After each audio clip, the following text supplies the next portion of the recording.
Il ne peut demander à Adam et Ève de nommer les animaux sans leur donner la capacité de le faire. S'il te demande de donner des noms aux animaux, donc tu as l'intelligence pour le faire. Pour tout ce que Dieu te demande, sache que tu peux le faire.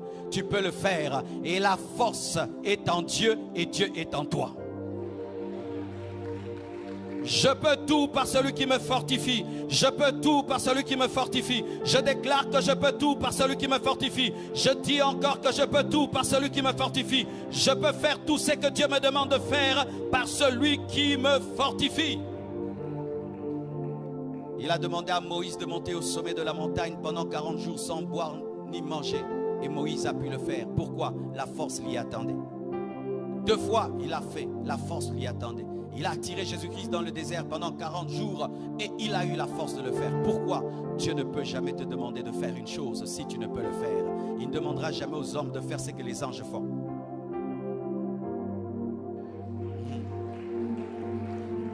Regardez frère, il n'a pas dit à Adam de créer le soleil. Il n'a pas dit à Adam de créer l'animal, mais il lui a dit de nommer. Pourquoi? Parce qu'il peut nommer. Mais il ne lui a pas dit de créer. Pourquoi? Parce qu'il sait qu'il ne peut pas créer. Dieu ne peut pas te demander des choses qui te dépassent. Ainsi, il ne te demandera pas des choses divines, il te demandera des choses humaines, mais des choses divines humaines. C'est-à-dire, il sait qu'il sera dans l'équation pour toi.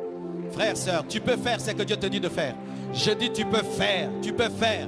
Ta famille te dit souvent que tu ne peux pas faire. Ton mari, ta femme, tes amis. Aujourd'hui, Dieu te dit que tu peux faire. Je te dis que tu peux faire. Tu vas réussir. Tu accompliras ce à quoi Dieu t'appelle. Parce que Dieu n'est pas fou pour te demander une chose que tu ne puisses faire. Donne-moi un amen. Même si c'est grand, tu es grand pour le réaliser. Même si c'est fort, tu es fort pour le faire. Même si ça demande l'intelligence, tu as l'intelligence pour le faire. Frère, sœur, tu as la capacité et le potentiel de répondre à ta destinée. Tu dois le croire. Préparé d'avance pour toi. C'est-à-dire quoi? Avant que tu ne naisses.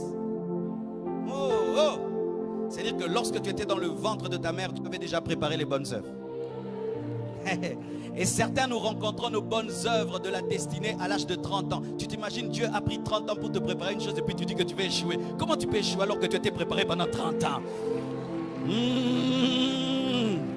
Je réussirai au nom de Jésus-Christ.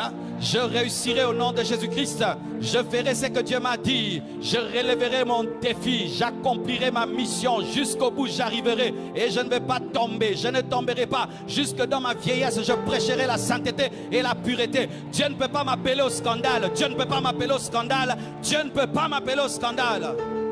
Certains vous dites, non, si je commence, je vais tomber. Tu ne vas pas tomber. Tu ne vas pas tomber. Oh non, je refuse de commencer. Peut-être j'abandonnerai. Tu n'abandonneras pas. Ce que Dieu a commencé dans ta vie, il va l'amener à la perfection. Je répète, ce que Dieu a commencé dans ta vie, il va l'amener à la perfection. Dieu n'est pas l'auteur des œuvres inachevées, mais ce qu'il commence, il a la capacité, la provision pour le terminer. Préparez d'avance.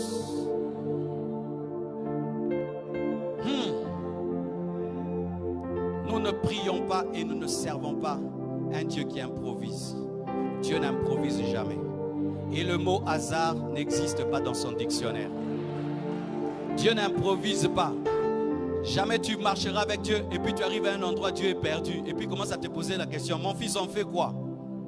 Il connaît le chemin dans le désert. Il connaît le chemin dans la mer Rouge.